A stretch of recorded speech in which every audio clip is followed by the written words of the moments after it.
Saluto a tutti. In tanti mi avete chiesto, siccome ne ho parlato nel video precedente, come ho fatto a far coesistere nella stessa abitazione l'impianto incentivato del GSE e quest'altro nuovo impianto ad isola. Pertanto provo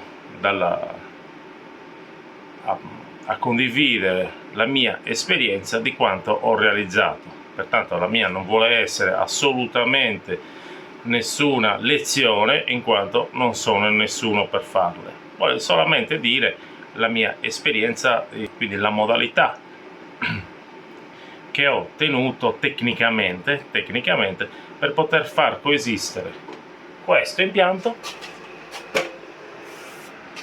con le sue batterie, che è, ripeto, un impianto off-grid 5 kW e 6, 31 kW di batterie, che alimenta la casa che l'ho rifatta ad isola, e contestualmente vi è anche un impianto incentivato da 3 kW e li ho dovuti tenere ovviamente separati.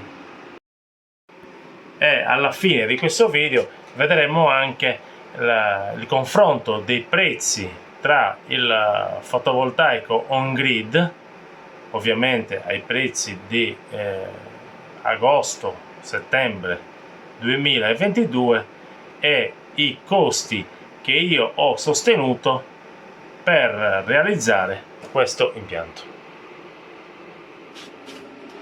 Questo è l'impianto che ho già mostrato l'altra volta. Oggi è domenica 30 luglio, sono le 9:20, le 9:30 del mattino, e in questo momento sta producendo 2 kW e 67-68. La casa sta assorbendo 600 watt quasi, prelevandoli da fotovoltaico. Vuol dire che la differenza da qualche parte le sta mettendo, la differenza la sta immettendo nelle batterie, e infatti le batterie stanno caricando 36 A e quindi stanno caricando 1,9 kW, quasi 2 kW, e torna il conto, quindi 2 kW e 6, 69, 68 meno 500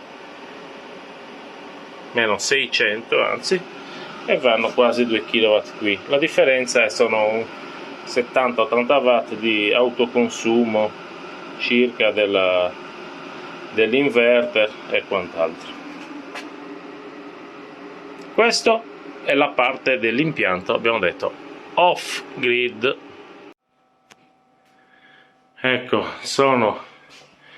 mi sono portato nel posto dove ho installato l'inverter dell'impianto incentivato, quindi del GSE. Questo inverter è un inverter Fronius da 3 kW che serve 3 kW per l'appunto di pannelli. In questo momento sta producendo, che sono le 10-20, sta producendo 1 kW, quasi 1 kW e 4. L'altro impianto di giù stava producendo 2 kW e 4. È anche vero che l'impianto di giù è da 5 kW e 6 di pannelli e questo è di 3 kW. Se si tiene conto anche che questo inverter qua è in funzione ininterrottamente da giugno-luglio 2008, si può dire che la produzione è ottima. Quindi questo è l'inverter on grid. Questo è il suo quadretto sottostante, 2 stringhe, gli scaricatori, e poi qui c'è il contatore di produzione. Questo certifica tutti i kilowatt che questo inverter produce, affinché il GSE possa erogare l'incentivo per ciascun kilowatt prodotto. Quindi ripeto, per ciascun kilowatt prodotto, solamente per il fatto che il kilowatt viene prodotto, Il GSE mi dà un incentivo che è pari a 49 centesimi più il 30% per un particolare premio, quindi quasi 64 centesimi per kilowatt.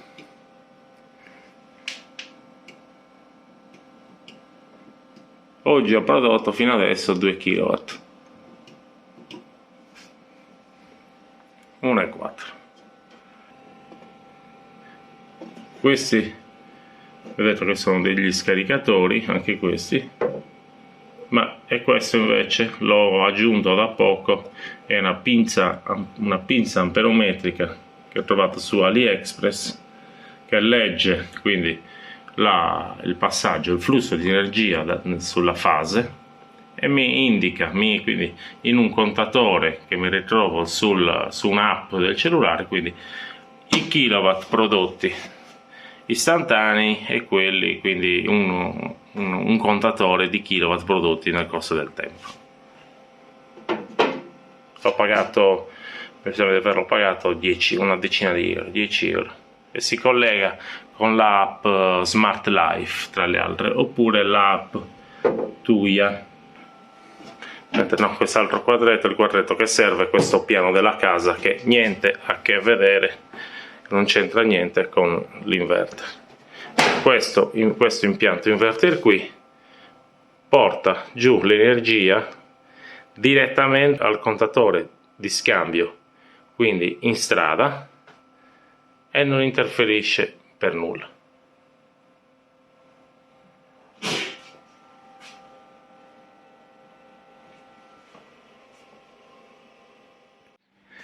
E adesso invece andiamo a vedere quello che è il contatore di scambio, che è il contatore che sta all'esterno, posto all'esterno dell'abitazione, come in quasi la totalità delle abitazioni, e che non fa altro che segnare l'energia che viene scambiata tra l'abitazione, tra l'impianto GSE e la rete. Quindi questo è il mio. In questo momento non so se si vede questo simbolo sotto la parola codice cliente, eccolo qua. C'è questa sorta di ventaglio, sia che sia verso il basso sia verso l'alto, comunque è a sinistra, quindi il ventaglio verso sinistra, l'avevo scritto qui, significa che sta immettendo energia. Se questa sorta di ventaglio, io non so come altro chiamarlo, fosse stato verso destra, sia verso l'alto che verso il basso, ma comunque verso destra, avrei avuto un prelievo. In questo caso quindi questo sta certificando, sta segnando che l'impianto GSE della casa sta producendo più di quanto la casa stia assorbendo, pertanto sta immettendo energia in rete per distribuirla ad altri utenti che stanno usufruendo di quella mia energia, che poi è poca. In questo momento sta producendo quell'impianto di 3 kW, abbiamo visto che stava producendo circa 1,4 kW, che per un impianto del 2008 è buono. Anche perché... Allora ragazzi, ci spostiamo qua, che qui c'è più fresco rispetto alla strada dalla parte del contatore di scambio, oppure dove c'è l'inverter ibrido o anche l'inverter GSE che c'è caldo. Vi ricordo che qui siamo in Sardegna, oggi è 30 luglio, sono le 10 meno qualche minuto e c'è già caldo anche all'esterno. Allora io vi ho fatto vedere quindi l'impianto ibrido che ho realizzato da poco, l'impianto del GSE che è montato nel 2008 col suo contatore di produzione, e poi il contatore di scambio. In tanti mi avete chiesto come ho fatto pertanto a far coesistere queste due tipologie di impianti, e quindi ora provo a rappresentare, a schematizzare un po' il mio impianto di casa. Abbiamo i pannelli dell'impianto incentivato, quindi li chiamiamo GSE, ed è un impianto, ho detto, del 2008, quindi è in funzione l'impianto da 15 anni ed è un impianto di 3 kW. Se teniamo conto pertanto che in funzione da 15 anni e che stava producendo circa 1 kW e 3, 1 kW e 4, mentre l'altro che ce l'ho installato 10 mesi al massimo, sta lavorando nemmeno, è da 5 kW e 6 e stava producendo invece 2 kW e qualcosa.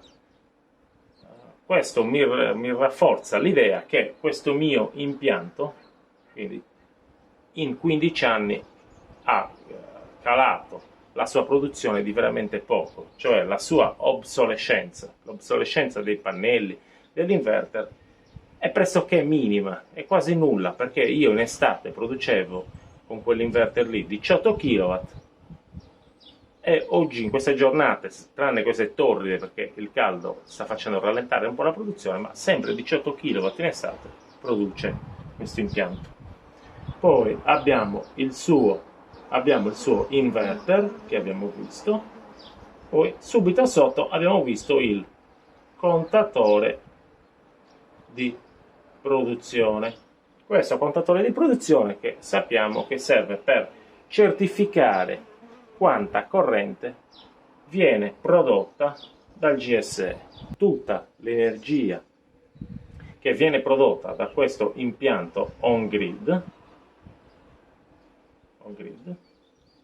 viene certificata da questo contatore di produzione. Poi abbiamo il fase e neutro sempre che continuano e abbiamo qua sotto il contatore di scambio, che è quello che vi ho fatto vedere che sta in strada, quindi certifica quanta energia viene immessa in rete e quanta energia viene prelevata. Poi da qua avevamo i due cavi che sono fase e neutro, che andavano ad alimentare la casetta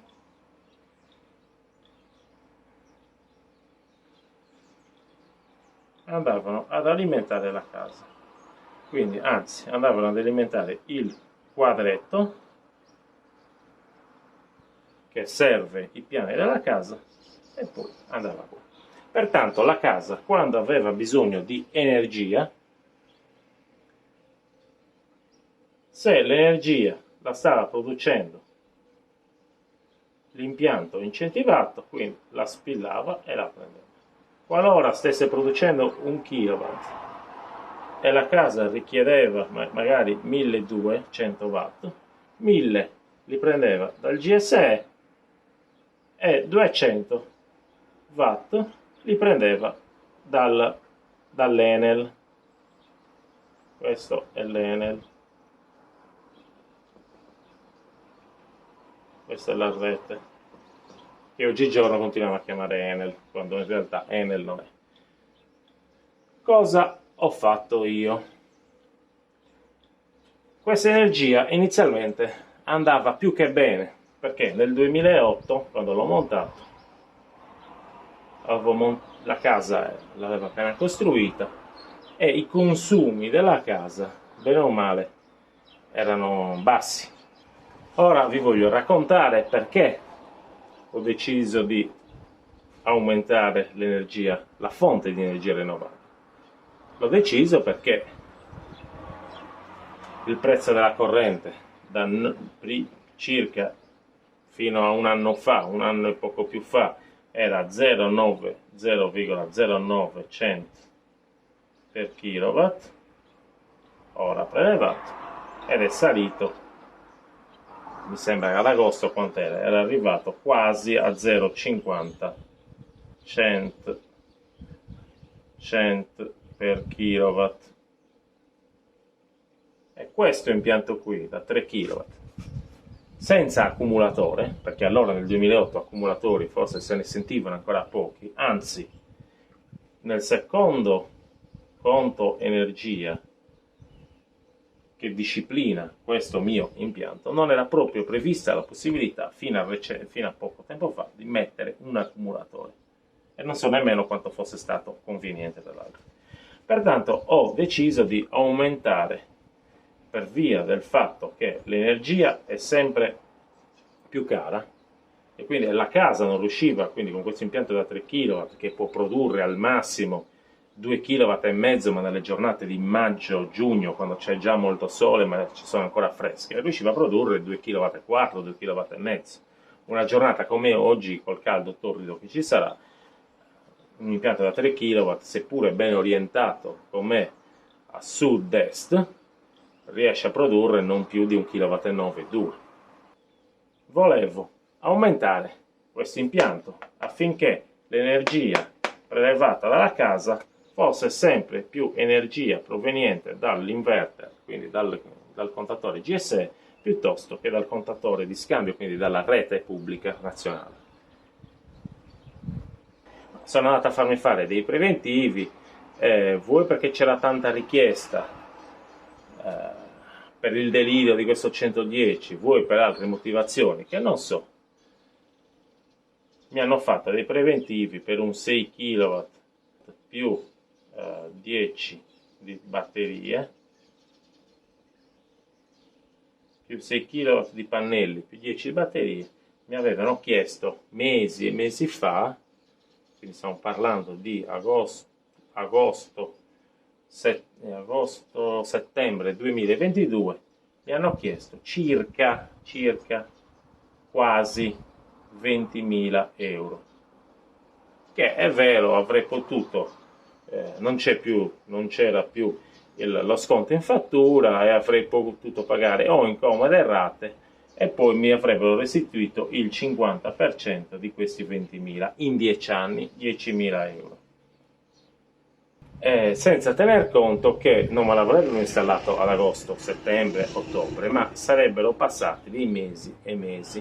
Pertanto ho cercato di ripiegare su altre soluzioni, quindi sul fai da te mi sono cominciato a documentare, a informare, a vedere. Poi io sono una persona curiosa e mi piace mettere le mani in pasta dappertutto, soprattutto quando c'è tecnologia, elettronica, fai da te, manualità, tutto ciò che riguarda la manualità, quindi mi è piaciuto metterci le mani in mezzo e cominciarci a studiare.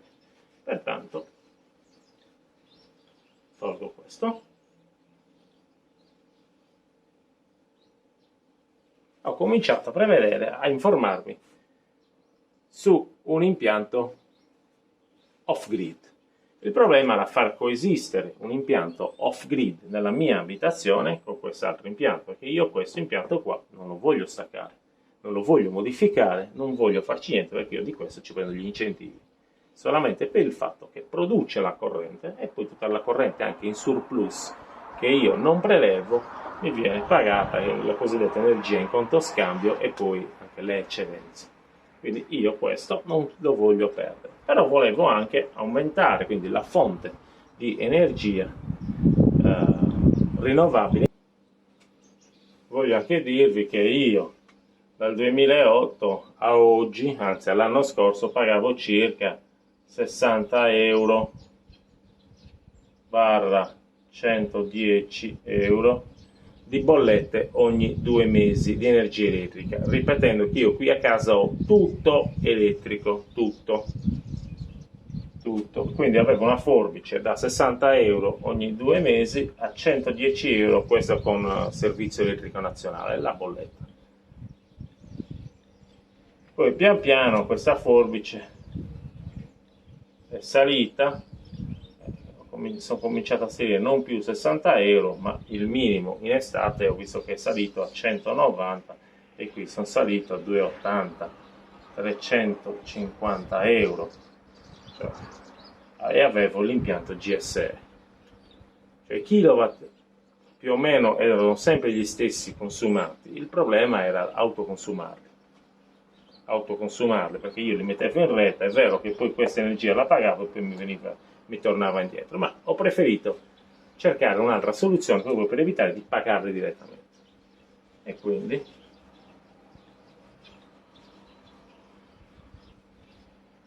io nel 2022 settembre ho iniziato ad acquistare pian piano dei pannelli. Ho acquistato prima un inverter off-grid, il più baratto, burdo che trovassi, perché volevo provare, volevo iniziare.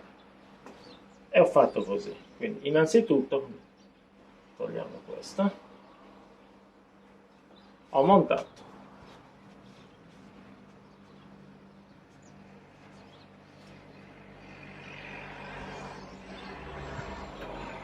montato dei pannelli altri su un'altra parte della casa, diciamo più grandi, perché questi sono off grid da 5,6 kW. Scendono i cavi e arrivano all'inverter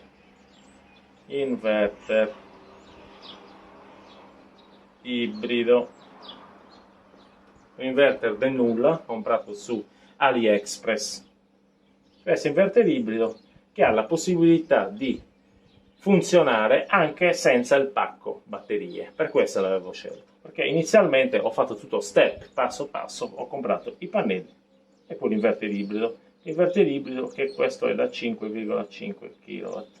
È un inverter falso Voltronic verso settembre 2022, quindi alimentavo il quadro della casa.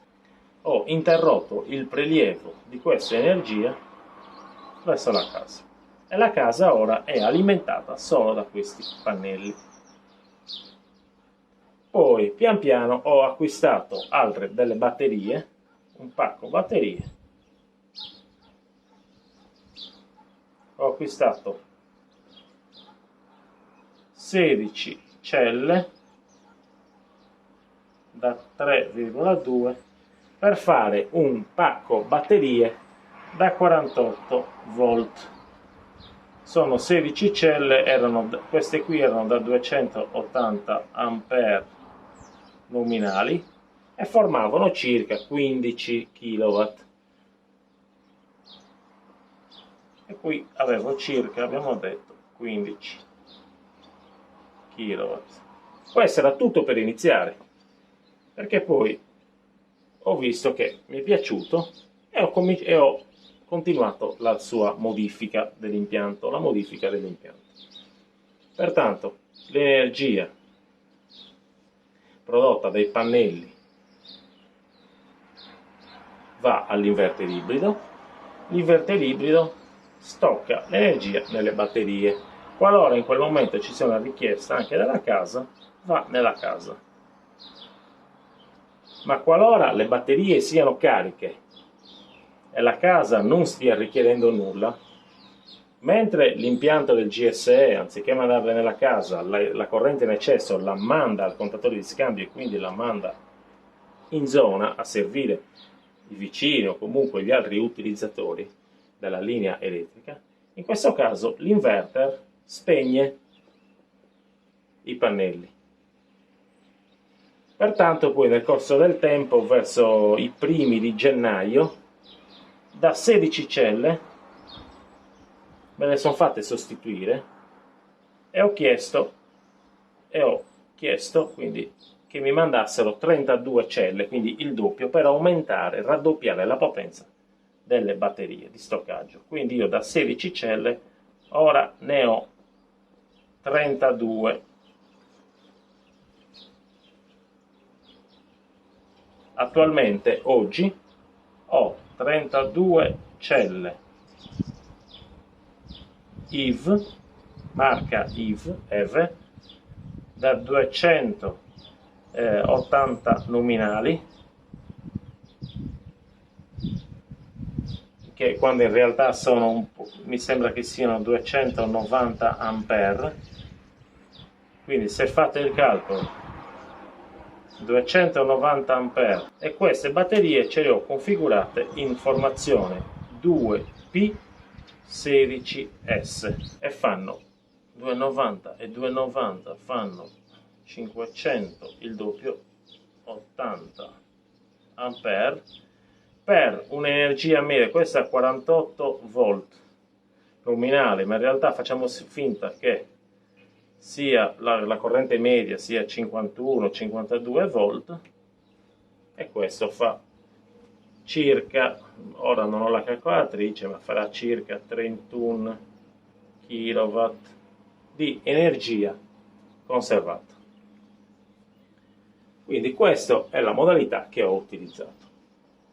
Può accadere che ci siano delle giornate, seppure siamo qui in Sardegna, in cui per 4-5 giorni non ci sia sole, anzi ci sia buio totale perché sta piovendo. Facciamo finta che siano le giornate di gennaio, primi di febbraio. Pertanto potrebbe essere che questo pannello qui non produce nulla, le batterie in qualche giorno si scaricano e pertanto la casa ha la necessità di prelevare energia da qualche parte.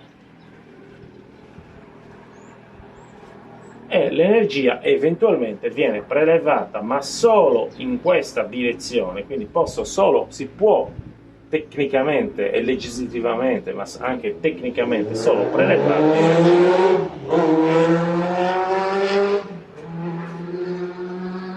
Pertanto, qualora questo non funzioni, perché è scarico, perché non sta producendo, e queste sono scariche, qui viene spillata energia dal contatore di produzione, se sta producendo il GSE, ma se non sta producendo questo, difficilmente sta producendo anche quello del GSE, anzi, a maggior ragione sta producendo ancora meno, oppure preleva dal contatore di scambio.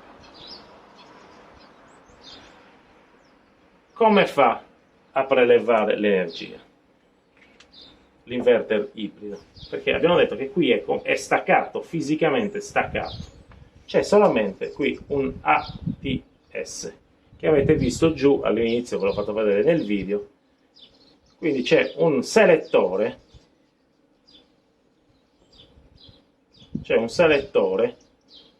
e era quello con la manopolina rossa, che linea fotovoltaico e linea, l'ho chiamata linea Enel per essere più comprensibile. Quindi il selettore è sempre puntato su linea fotovoltaica. Qualora dovesse mancare l'energia, o qualora si dovesse guastare l'impianto, o qualora dovesse accadere qualsiasi imprevisto che non fa funzionare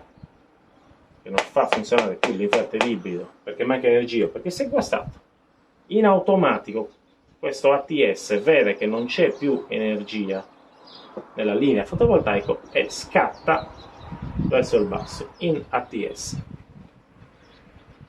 e quindi la corrente viene prelevata o da qui o da qui e va verso qua. È impossibile che questa corrente possa tornare indietro, sia perché non si può fare, giustamente, ma anche perché dal punto di vista tecnico non sono sincronizzate le fasi di questo, e questo quindi salterebbe tutto. Provando a riassumere, avevamo i pannelli qua del GSE, scende, contatore di produzione, scende, contatore di scambio, e questo andava alla rete elettrica nazionale. Questo sembra un palo della corrente, non lo so. Allora, e questo abbiamo visto che qui c'era la casa,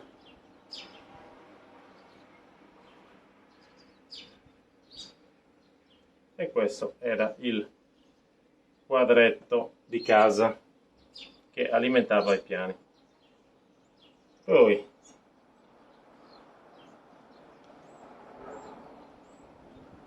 qui c'è l'inverter, qui ci sono i pannelli del nuovo impianto off grid, i pannelli del nuovo impianto off grid,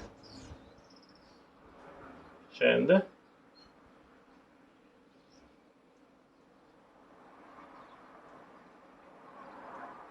inverter ibrido, batterie,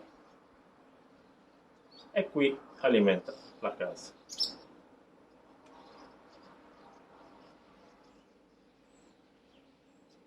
e qui c'è il contatore di scambio che è energia del fotovoltaico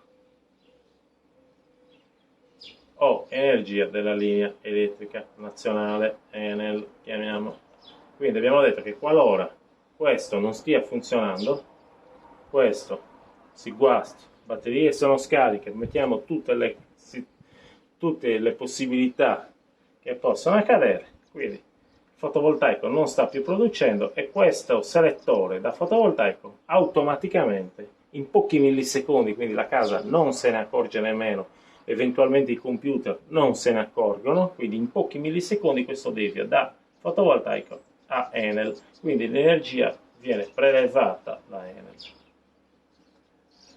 Questo mi è accaduto, per esempio, questa possibilità che converta da fotovoltaico a Enel è accaduto qualche mese fa, per esempio, quando ho fatto della manutenzione all'impianto, era di giorno, pertanto io è vero che stavo prelevando da qui, ma questo impianto era in funzione e pertanto non ho nemmeno preso energia dalla rete elettrica nazionale, ma l'energia che mi è servita per sopperire a quei consumi istantanei del momento in cui stavo facendo questa manutenzione all'impianto, perché all'inizio stavo spostando contattori, selettori, regolatori, cavi e quant'altro. Comunque in quel momento l'energia l'ho presa dal GSE. Pertanto ecco, questa è la modalità con cui riesco a far coesistere questi due impianti. Questo impianto qui in particolare non si può toccare, non si può modificare, non si può spostare, non si possono apportare modifiche. Io ho solamente evitato di prelevare energia. Io qui non prelevo più energia, solamente per emergenza. Pertanto lui continua a lavorare, immette direttamente nel contatore di scambio e quant'altro. La mia casa è diventata questa, un'isola. Questo gioco qui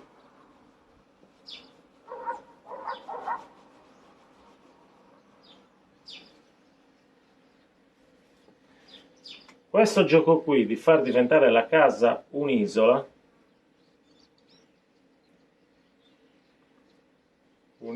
come la Sardegna, ecco l'isola, un'isola, mi ha consentito da novembre, non ricordo bene, novembre-dicembre, da quando ho cominciato ad avere le prime 16 batterie, mi ha consentito di prelevare solo 1 kilowatt ora di energia a pagamento da qua,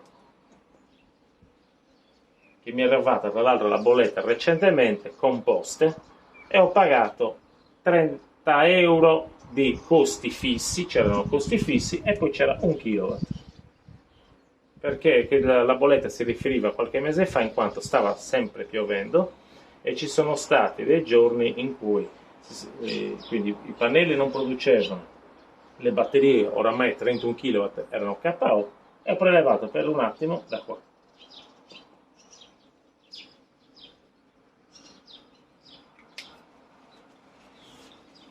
Ora vorrei parlarvi dei costi.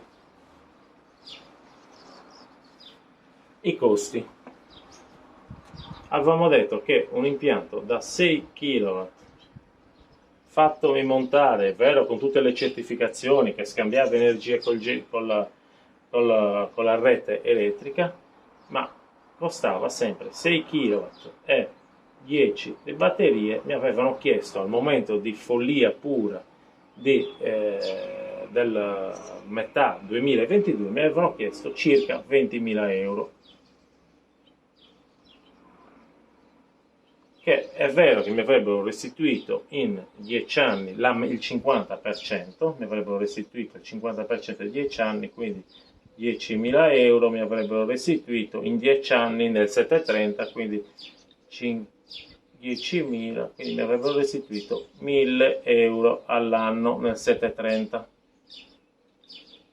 Però ho preferito, non essendoci più lo sconto in fattura, ed era difficile tra l'altro che qualcuno ti facesse lo sconto in fattura a metà anno 2022, per via di questo delirio che continuo a dire io, anche del 110, 20.000. Io ho preferito fare questo. Vi dico le mie spese quali sono state. Ho comprato 16 pannelli da 455 watt della Longi.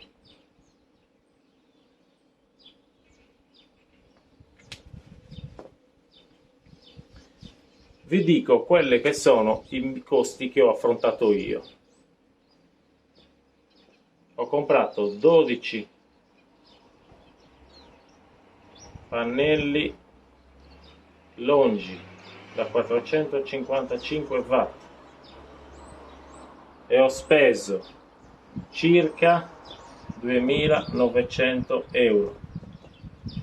Questi pannelli fanno 5 kW e 6 mi sembra quasi, fate la moltiplicazione. 2009. Poi ho comprato un inverter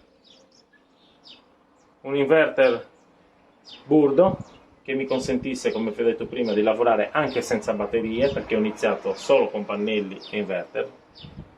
Volevo vedere se mi piaceva, se mi fosse piaciuto questo fai da te nel fotovoltaico, e pertanto ho preso questo inverter qua da 5,5 kW e l'ho pagato 500 euro circa. È un inverter Simi Voltronic, vi ripeto, che ho comprato su su AliExpress.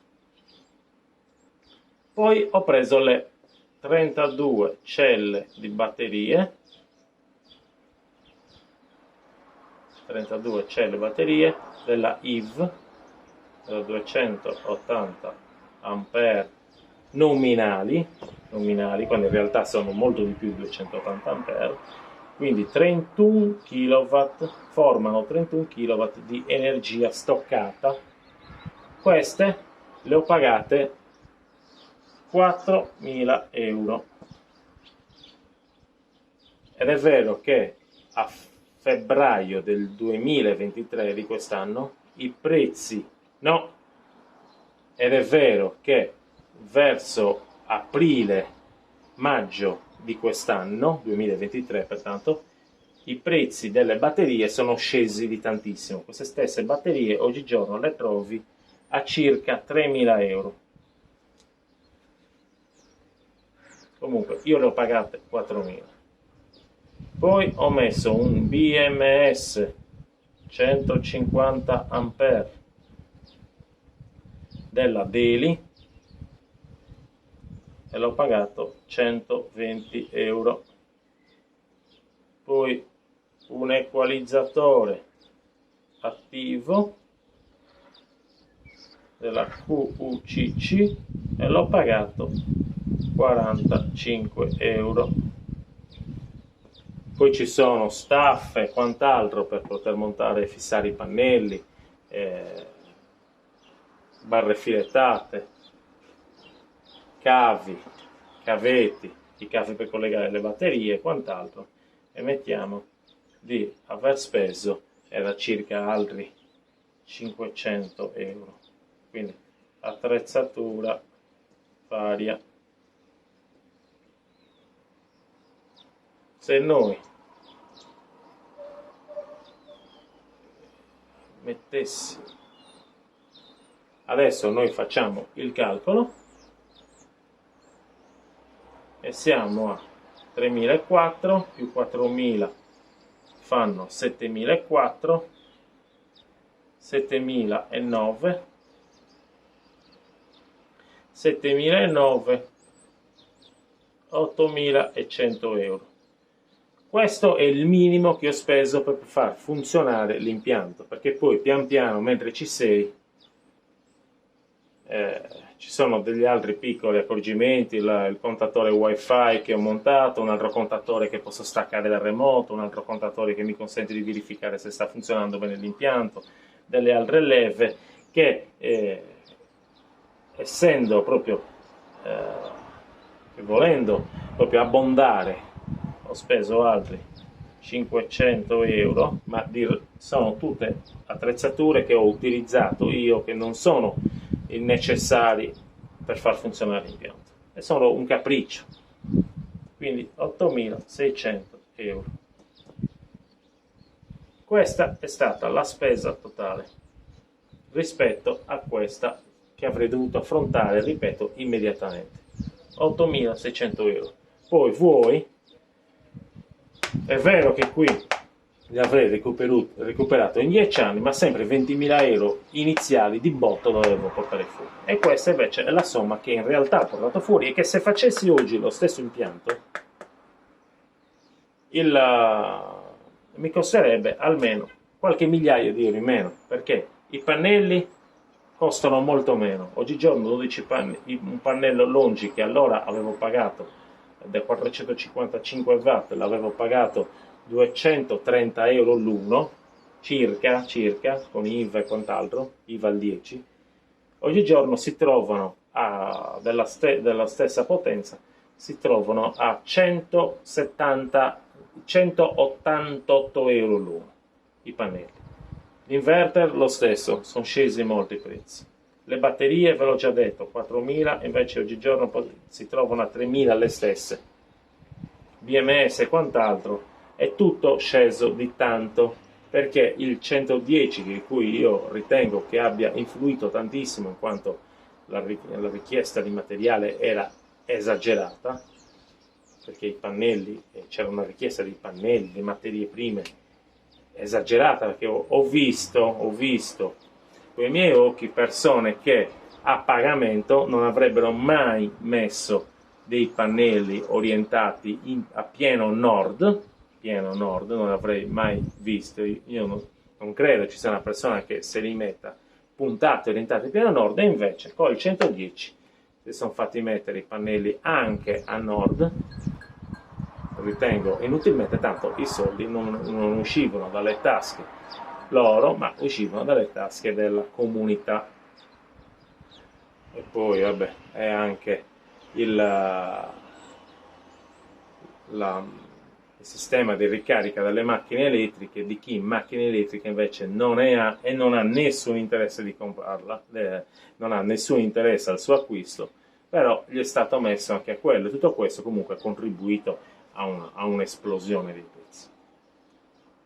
Pertanto ragazzi, io spero di aver soddisfatto le richieste di alcuni che mi hanno chiesto come ho fatto a convivere questo impianto GSE con quest'altro impianto che adesso ho cancellato, della off-grid. Un saluto a tutti, ci vediamo alla prossima, ci si vede, ciao!